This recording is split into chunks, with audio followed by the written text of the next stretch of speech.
τώρα. Γιατί οι δανειστές, η Τρόικα, αποκαλύπτει τις πραγματικές της προθέσεις.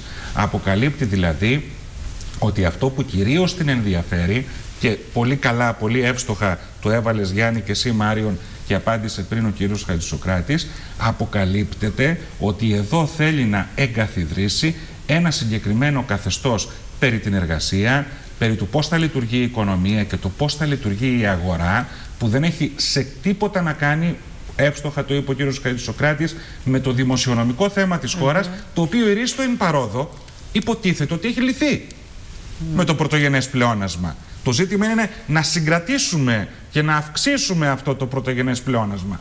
Όταν λοιπόν έρχονται οι ίδιοι και λένε μπράβο στην κυβέρνηση που έχει πρωτογενές πλεόνασμα, ποιος λόγος τους πέφτει να αποφασίσουν εάν θα υπάρχει lockout, δικαίωμα lockout στους εργοδότες, αν θα πουλάμε τα μη συνταγογραφούμενα φάρμακα στο σούπερ μάρκετ, εάν το γάλα θα είναι 3, 4 ή 7 ημερών και διάφορα άλλα τέτοια πράγματα. Κατά τη γνώμη μου λοιπόν, ο συνδυασμός αυτής της ανέξοδης άσκοπης επιθετικότητας από την πλευρά της Τρόικας σε θέματα τα οποία δεν αφορούν το δημοσιονομικό θέμα της χώρας, προσφέρει μια χρυσή ευκαιρία στην κυβέρνηση να κάνει επιτέλους μια σύγκρουση. Να τους πει, ήσαμε εδώ. Θέλατε πρωτογενές πλεόνασμα στις πλάτες του ελληνικού λαού, με τεράστιες θυσίες, με εξόντωση ενός τμήματος της ελληνικής οικονομίας, το καταφέραμε. Από εδώ και πέρα, αλέ. Φεύγετε. Χωρίς εισιτήριο επιστροφής στην Ελλάδα. Σεραφείμ, έβαλες και έθεσες και το επόμενο ερώτημα, ορίστε, στον κύριο Βολουδάκη που είναι εδώ μετά να μας απαντήσει. Μετά θα έρθουμε, αλλά να εξαντλήσουμε λίγο αυτό για να απαντήσει και η κυρία Σουλαδάκη και ο κύριος Χατζησοκράτης. θέμα. Λοιπόν, κύριε Βολουδάκη, εδώ τα είπε και ο Σεραφείμ, ακούστηκαν και πριν και από τον κύριο Χατζησοκράτη ότι αυτή τη στιγμή η Τρόικα ανακατεύεται και σε θέματα που δεν έχουν να κάνουν με τα δημοσιονομικά και είναι και περίεργο και ύποπτο σε μερικές περιπτώσεις και καταγράφεται αυτό και από στελέχη της κυβέρνησης, ότι κινούνται με κάποιο ύποπτο τρόπο σε ορισμένα θέματα. Πείτε στον κριτικό να πάει να νοθεύσει το λάδι. Έχω, μια που το αναφέρετε. Πολύ σωστό. Μα είναι δυνατόν. Πολύ καλό. Μα είναι δυνατόν. Τα προϊόντα τα δικά μας, κύριε Βολουδάκη, θα φτάσουμε. Έχουμε και συγκριτικό πλεονέκτημα. Ακριβώς. Πώς θα βγούμε με την ανάπτυξη. Και ιδιαίτερα μια χώρα σαν την Ελλάδα που δεν μπορεί να κάνει μεγάλη παραγωγή μαζική, γιατί. Πρέπει να έχει ένα συγκριτικό της πλεονέκτημα. Η ποιότητα. Ακριβώς. Ναι, κύριε Βολουδάκη. Αν με ρωτήσατε λοιπόν, σας λέω ότι έχω καταθέσει επίκαιρη ερώτηση στον Υπουργό Ανάπτυξης, η οποία συζητείται την Πέμπτη, μεθαύριο, στη Βουλή. Στην οποία το σκεπτικό μου είναι ακριβώς ότι το ελαιόλαδο πρέπει να συνεχίσει να προστατεύεται στην Ελλάδα όπως προστατεύεται ως σήμερα.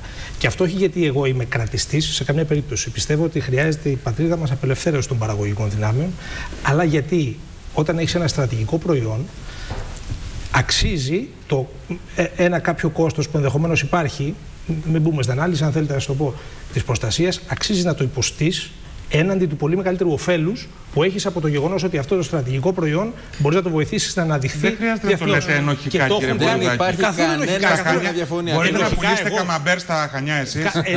Μπορείτε να πουλήσετε καμαμπέρ στα Χανιά εσείς. Ακούστε, μην το λέμε το ενοχικά. τονίζω γιατί, προσέξτε, γιατί κάνω τη διάκριση. Τελείωσε. Τι ενοχικά, λέω πολύ ξεκάθαρα. Φέτα, λάδι και τα λοιπά. Το λέω πολύ ξεκάθαρα. Λέω ότι το προσεγγίζουμε δυστυχώς και ακόμα και αυτά τα θέματα τα προσεγγίζουμε ενοχικά. Ότι ναι, είναι στρατηγικό προϊόν. Πάει να πει. Ξέρετε γιατί το λέω αυτό. Η φέτα είναι ελληνική. Το ελαιόλαδο είναι ελληνικό. Λοιπόν, ξέρετε γιατί το λέω αυτό. Γιατί η αλήθεια είναι ότι στην πατρίδα μας υπάρχουν πάρα πολλές ρυθμίσεις κρατικές, ρυθμίσεις θεσμικές, όπου το κράτος παρεμβαίνει εκεί που δεν πρέπει να παρέμβει. Λέω λοιπόν ότι το ελαιόλαδο δεν είναι μία από αυτές τις περιπτώσεις. Γιατί ναι, μεν παρεμβαίνει το κράτος πράγματι και αυτό έχει ένα κόστος, μπορεί να μετρηθεί κλπ. Έχει μία στρέβλωση σε κάποιο βαθμό κλπ. Αλλά το όφελος από αυτήν την παρέμβαση, αν γίνεται σωστά, είναι πολύ μεγαλύτερο. Και πουθενά στον κόσμο. Και για τη δημόσια υγεία, κύριε Βολουδάκη, συμφωνούμε, δεν χρειάζεται να μου πείτε. Βεβαίως. Και πολύ περισσότερο για το όνομα του ελαιολάδου και την προέλευσή του από την Ελλάδα. Έτσι. Όχι μόνο αυτό. Τώρα, συγγνώμη, εδώ τόσα χρόνια συζητάμε για το ότι δίνουμε χήμα το λάδι και το κάνουν οι Ιταλοί δικό τους και το πουλάνε σε μπουτίκ. Έτσι, και προσπαθούμε να βρούμε τρόπο το δικό μας το προϊόν να το αναδείξουμε εμείς οι ίδιοι. Και ξαφνικά τώρα κάποιος έρχεται εδώ και σου λέει να δώσουμε το καλό λάδι προς τα έξω, να το οικειοποιηθούν οι Ιταλοί ή ποιοι άλλοι, και εμείς το δικό μας εδώ πέρα να το κάνουμε με ανάμειξη. Το κατάστημα του μονάχου είναι Μάριον που πουλάει τέτοια είδη, υπάρχουν πάνω από 15 ετικέτες ισπανικού και ιταλικού λαδιού και μόνο μία ελληνική ρώτησα και έμαθα, όπου ένας παραγωγός προσωπικά επειδή έτυχε να δει το κατάστημα αυτό, τεράστιο κατάστημα, στο κέντρο του Μονάκου, πήγε και το έκανε μόνος του. Δεν τον βοήθησε κανείς. Λοιπόν. Και υπάρχουν 15 ετικέτες ισπανικού και ιταλικού και πορτογαλικού. Και το ιταλικό αυτό που λες μπορεί να είναι και δικό μας μέσα. Γιατί περί αυτού πρόκειται. Οι προτάσεις του ΟΣΑ σε γενικές γραμμές είναι προς σωστή κατεύθυνση. Λέω εγώ, σε γενικές γραμμές. Υπάρχει μέσα σε αυτό υπάρχουν εξαιρέσεις. Υπάρχουν κάποιες λάθος κατευθύνσεις. Το μεγαλύτερο όσο μπορώ να πω εγώ και χονδροειδέστερο είναι το ελαιόλαδο, στο οποίο προτείνεται να επιτρέπεται και η εμπορία, γιατί ίσως κάποιοι δεν ξέρουν γιατί ακριβώς μιλάμε. Στις προτάσεις του ΟΣΑ που η Τρόικα ζητά να ενταχθούν στην νομοθεσία που είναι απαραίτητη για να εκταμιευθεί η επόμενη δόση, συμπεριλαμβάνεται και μια πρόταση να επιτραπεί η εμπορία προϊόντων αναμίξεως του ελαιολάδου με άλλα λάδια, το οποίο στην Ελλάδα απαγορεύεται σήμερα. Λέω λοιπόν, ορθώς απαγορεύεται σήμερα και πρέπει να συνεχίσει να απαγορεύεται.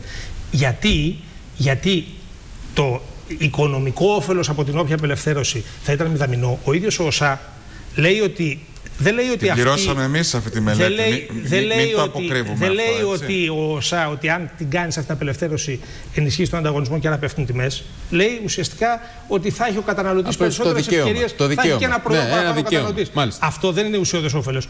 Το όφελος του να στηρίξεις τους ελαιοπαραγωγούς της χώρας και το προϊόν αυτό στρατηγικό είναι πολύ μεγαλύτερο. Την Πέμπτη θα απαντήσει ο Υπουργός Ανάπτυξης στη Βουλή σε επίκαιρη ερώτηση που έχω καταθέσει σε αυτήν ακριβώς την κατεύθυνση. Όμως επιτρέψτε μου, επειδή άνοιξε βεντάλια αρκετά. Το σχόλιο σας θέλω να πω το σχόλιο μου γύρω γενικότερα από τα μη δημοσιονομικά να το πω θέματα που μπαίνουν στη συζήτηση με την Τρόικα. Η πατρίδα μας χρειάζεται διαρθρωτικές μεταρρυθμίσεις προς την κατεύθυνση της απελευθέρωσης των παραγωγικών δυνάμεων, τις οποίες δεν χρειάζεται κατά την άποψή μου να μας τις επιβάλλει καμία Τρόικα. Το αν είναι δουλειά της ή δεν είναι δουλειά της είναι ένα άλλο θέμα. Στην κουβέντα μπήκαν όλα αυτά με τη λογική ότι πρέπει να πάρει μπροστά και η πραγματική οικονομία και τα εμπόδια, τα θεσμικά, η κρατική παρέμβαση στην οικονομία εμποδίζει την ανταγωνιστικότητα. Αλήθεια είναι αυτό.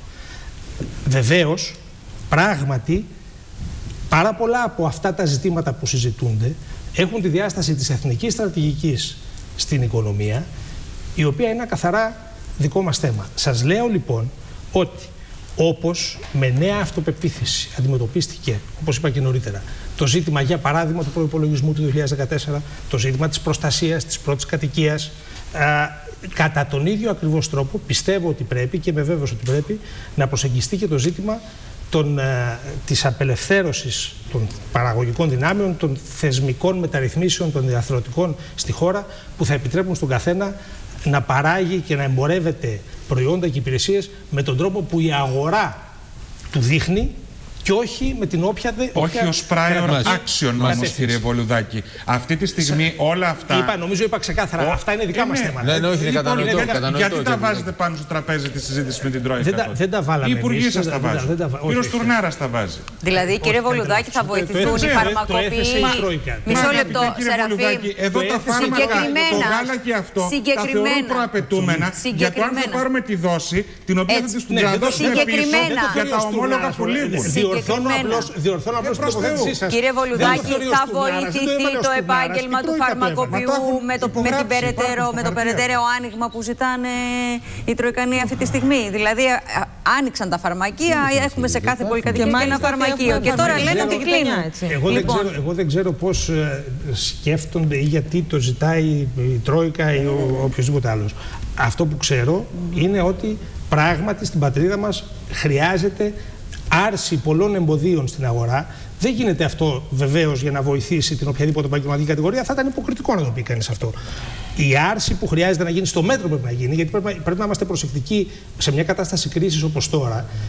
Οι αλλαγές αυτές πρέπει να γίνονται με τρόπο που να κάνουν ομαλή μετάβαση στο νέο καθεστώς για να μην χάνονται θέσεις εργασίας. Έτσι θέλω να μας αφήσει.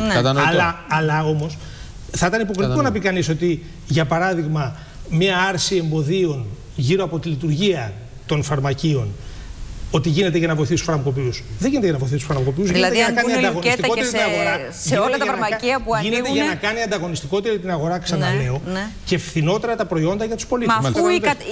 Απλώς αυτό πρέπει να γίνει με έναν τρόπο που να διασφαλίζει ομαλή μετάβαση, γιατί δεν θέλει κανείς να κλείνουν μικρομεσαίες επιχειρήσεις στην Ελλάδα. Ναι, όσον αφορά βέβαια το φάρμακο, εδώ πέρα μας έχουν αναλύσει ότι στην Ελλάδα το φάρμακο αυτή τη στιγμή έχει από τις χαμηλότερες τιμές από όλες τις περισσότερες ευρωπαϊκές χώρες. Ο ανταγωνισμός είναι καλός και η απελευθέρωση των δυνάμεων που λέω των παραγωγών είναι καλός, γιατί ρίχνει τις τιμές.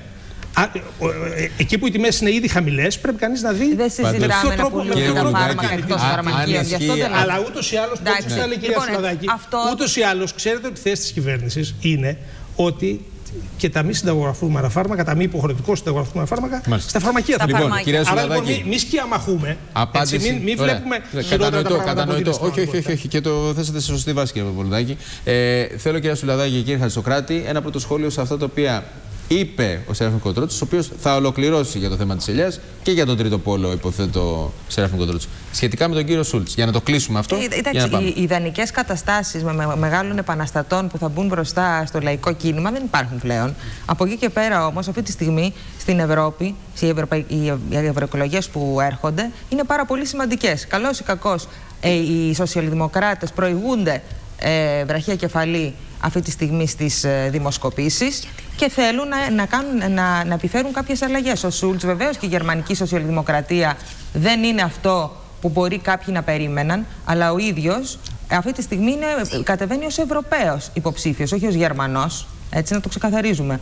Και σε όλη την προεκλογική καμπάνια και το Ευρωπαϊκό Σοσιαλιστικό Κόμμα θεωρεί ότι πρέπει να υπάρξει αλλαγή παραδείγματος και για τις χώρες του Νότου. Είναι ξεκάθαρο αυτό. Νομίζω λοιπόν ότι μέσα σε αυτό το δύσκολο περιβάλλον που υπάρχει στην Ευρώπη, μια επικράτηση των σοσιαλδημοκρατικών δυνάμεων μπορεί να επιφέρει σημαντικές αλλαγές. Δεδομένου ότι το κόμμα στο οποίο ο κύριος Τσίπρας είναι υποψήφιος πρόεδρος δείχνει να πηγαίνει πάρα πολύ χαμηλά. Άρα δεν θα έχει καμία πιθανότητα να κάνει σοβαρή διαπραγμάτευση, γιατί δεν θα έχει δυναμική. Ναι, αλλά πρέπει να σκεφτόμαστε ότι οι διαπραγματεύσεις πρέπει να γίνονται μέσα στο πλαίσιο που υπάρχει. Πείτε μου, σας παρακαλώ, αν έχετε την καλοσύνη, σε οποιαδήποτε χώρα, ας αφήσουμε τη Γερμανία που είναι η συγκεκριμένη χώρα με το συγκεκριμένο παράδειγμα. Πείτε μου ένα σοσιαλδημοκρατικό κόμμα αυτή τη στιγμή στην Ευρώπη, το οποίο να διαφωνεί με τις πολιτικές που εφαρμόζονται στον Ευρωπαϊκό Νότο. Αυτές τις πολιτικές που φαντάζομαι ότι συμφωνείτε έχουν εξοντώσει τις κοινωνίες. Πείτε μου έναν που να διαφωνεί. Ή συμφωνείτε απολύτως με τις πολιτικές του Βερολίνου, της Μέρκελ και του Σόιμπλε κι εσείς? Με συγχωρείτε, όχι. Προφανώς και δεν συμφωνώ και θεωρώ ότι πρέπει να αλλάξουν. Ο Σούλτς λοιπόν δεν αντιστρατεύεται αυτές τις πολιτικές. Μα πώς, αφού συμμετέχει στην κυβέρνηση Μέρκελ? Δεν έχει σημασία. Άλλα έλεγε προεκλογικά, άλλα λέει τώρα. Κυρία Σουλαδάκη, εγώ αντιλαμβάνομαι ότι κάποιο στρατόπεδο πρέπει να επιλέξετε ευρωπαϊκά.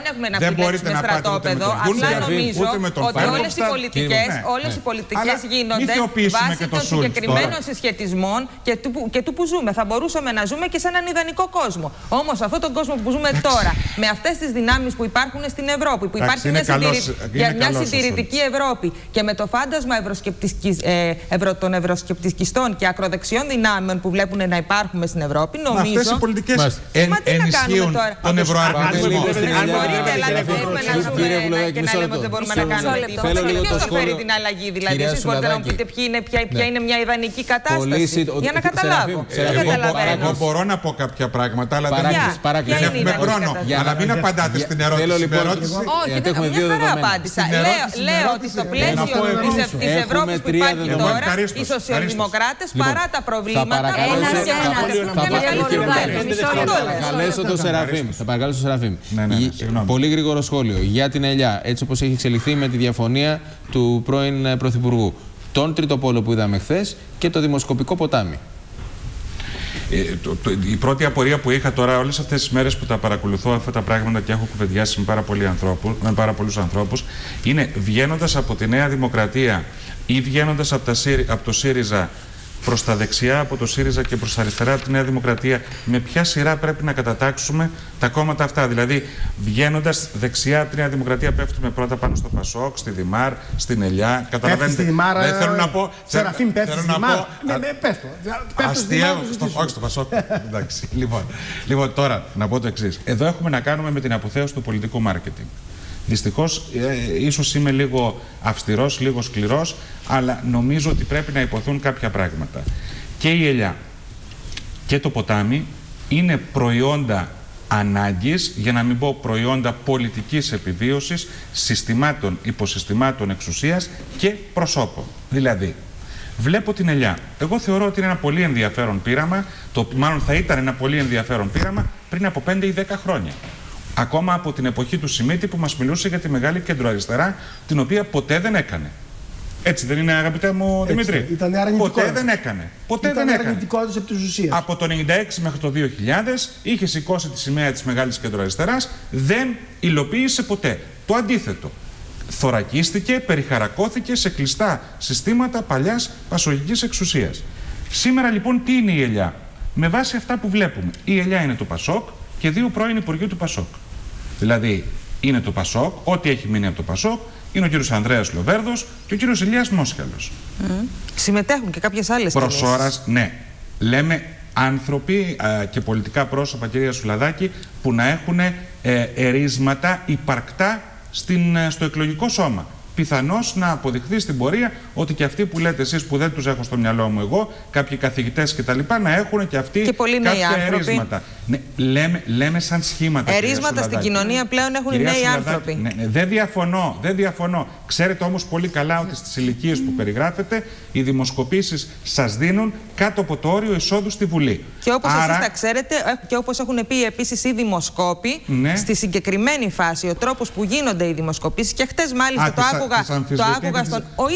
Ο ίδιος της ΑΛΚΟ χτες το άκουγα στον Πρετεντέρη. Και έχω διαβάσει και πάρα πολλά άρθρα για τις δημοσκοπήσεις. Οι ίδιοι οι δημοσκόποι λένε ότι στις συγκεκριμένες εκλογές έχουν τεράστιο πρόβλημα στο να δουν ποιο θα είναι το αποτέλεσμα. Το έχω κουβεντιάσει. Έτσι αλλιώς το θέμα είναι ότι μπορούμε να είμαστε σίγουροι.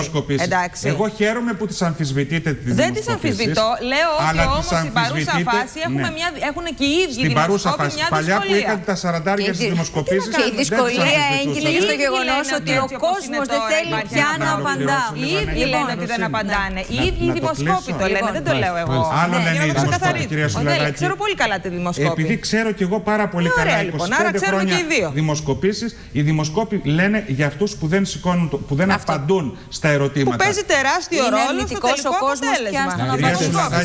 Άλλο πράγμα λέω εγώ, άλλο λέτε εσείς. Το ίδιο λέω. Ας ολοκληρώσει, κυρία Σουλαδάκη, και θα έχετε την ευκαιρία να λέω λοιπόν το εξής, ότι η ελιά θα δούμε πώς θα εξελιχθούν τα πράγματα.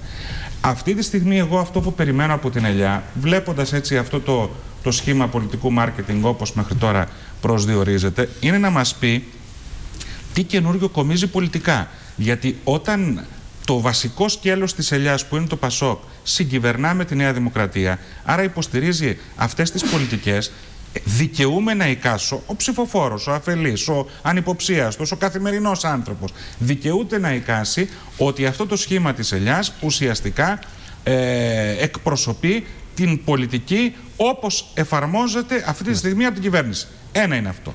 Τώρα, σε σχέση με το ποτάμι, εκεί θα τείνω να συμφωνήσω με αυτό που λέει η κυρία Σουλαδάκη. Θεωρώ ότι υπάρχει ένα απίστευτο επικοινωνιακό και πολιτικό πουσάρισμα ενός σχήματος, το οποίο δεν έχει καταθέσει ακόμα όχι επαρκές σχέδιο και πρόταση πολιτική, ούτε ψήγματα προτάσεων. Το αντίθετο, βλέπουμε προς το παρόν να συνυπάρχουν κάτω από την ίδια στέγη, πρόσωπα με εντελώς αντιφατικές πολιτικές και κοινωνικές καταγωγές. Ο κύριος Δήμου που ήταν με τη δράση του Στέφανου Μάνου, και από την άλλη άνθρωποι που προέρχονται από το παλιό ΚΚΕ εσωτερικό. Πάνω σε αυτό που λες όμως, Σεραφείμ, συγγνώμη, ο κύριος Δήμου εχθές που είχε μια συνέντευξη στο Sky, βεβαίως, το παρακολούθησα. Έτσι όπως τοποθετήθηκε, είπε κιόλας ότι δεν υπάρχει, και γιατί πρέπει να σταθούμε στο κομμάτι της ιδεολογίας. Οι ιδεολογίες μερικές φορές έχουν υπάρξει και τροχοπέδι. Εάν ο κύριος Δήμου το είπε, δεν το άκουσα αυτό. Δεν το άκουσα αυτό. Ναι. Λοιπόν, εάν ο κύριος Δήμου είπε ότι ζούμε το τέλος των ιδεολογιών, θα με συγχωρήσει ο κύριος Δήμου, δεν έχει καμία θέση στην πολιτική. Σεραφείμ, όμως, μισό λεπτό. Δεν ζούμε το τέλος των ιδεολογικών. Θέλουν να μας κάνουν να πιστέψουμε ότι μεταλλάσσονται και μέσα στα κόμματα. Δηλαδή, από χρόνο σε χρόνο, μισό λεπτό, από χρόνο σε χρόνο έχουμε παρακολουθήσει τις θέσεις να αλλάζουν και να γίνονται μεγάλες στροφές. Άρα αυτά είναι προφανώς και πράγματα τα οποία παρέρχονται, αλλάζουν, παίρνουν διαφορετική μορφή. Αγαπητοί μου Μάριον, εγώ τις ιδεολογίες δεν τις ταυτίζω, δεν τις ταυτοποιώ με τα κόμματα. Προς Θεού. Ναι, αλλά εδώ λέμε ότι δεν υπάρχουν συγκεκριμένες θέσεις προϋπάρχουν σε ένα κόμμα το οποίο κομμάτων. Είναι πόση ζωή έχει αυτή οι τη στιγμή. ιδεολογίες είναι πολιτικές απόψεις, συμπεριφορές, είναι εκείνες οι ομπρέλες, ας το πούμε έτσι, κάτω από τις οποίες στεγάζονται κόμματα. Τα κόμματα όμως όντως αλλάζουν ομπρέλες κατά καιρούς. Δηλαδή δεν μπορούμε να πούμε, όπως άκουσα από τον καλό μου φίλο Σταύρο Θεοδωράκη στην παρουσίαση, ότι δεν υπάρχει αριστερά και δεξιά. Ή ότι κλέβουμε ιδέες από εδώ, από εκεί κτλ. Αυτός ο πολιτικός αχταρμάς εμένα με προβληματίζει. Βεβαίως, στη σύγχυση που υπάρχει αυτή τη στιγμή στην κοινωνία, οι αχταρμάδες ενίοτε αποκτούν πολύ μεγαλύτερη δυναμική από πιο καθαρές τώρα. Καλά, αυτά δεν ακούγονται πρώτη φορά πάντως. Αυτά δεν ακούγονται πρώτη φορά. Όχι, Βολιδάκη, δεν ακούγονται. Προβάλλονται με αυτόν τον τρόπο όμως πρώτη φορά. Θα συμφωνήσω μαζί σας. Προβάλλονται η συσκευασία. Γι' αυτό είπα για πολιτικό μάρκετινγκ. Ένα πλαίσιο ιδεών, ξέρετε τι είναι κάπως διαφορετικό σήμερα και γι' αυτό πολλοί που μας ακούνε ενδεχομένως θα αναρωτιούνται. Ναι, αλλά περιμένω να ακούσει και εμένα. Ναι, γιατί θέλουμε να λέω μόνο αυτό, ότι σήμερα το κάθε σύνολο ιδεών, η κάθε ιδεολογία πρέπει να έχει άμεση ανταπόκριση σε μια πρακτική πρόταση. Τι κάνουμε? Εμείς έχουμε ένα σύνολο ιδεών. Καλά, εκεί ας μην τον αδικήσουμε το Θεοδωράκη ακόμα. Δεν μιλώ για το Θεοδωράκη. Δηλαδή θέλω να πω, έχει λίγο χρόνο να πει. Δεν μιλώ καθόλου για το Θεοδωράκη. Ελπίζω να πει. Δεν μιλώ καθόλου για το Θεοδωράκη. Λέω ότι. Για να μην μένουμε, κύριε Βολουδάκη, στη διαχείριση μόνο. Στην πράξη, λοιπόν, όχι, η διαχείριση έχει περιεχόμενο. Γιατί στην πράξη βλέπετε ότι. Είπαμε εμείς, ένα δημοσιονομικό νοικοκύρεμα απαραίτητο. Είναι και η ιδεολογική μας τοποθέτηση, αν θέλετε. Έγινε με τρόπο που ξεκίνησε λάθος το 2010 και οδήγησε σε πολύ μεγαλύτερες θυσίες από ό,τι θα έπρεπε.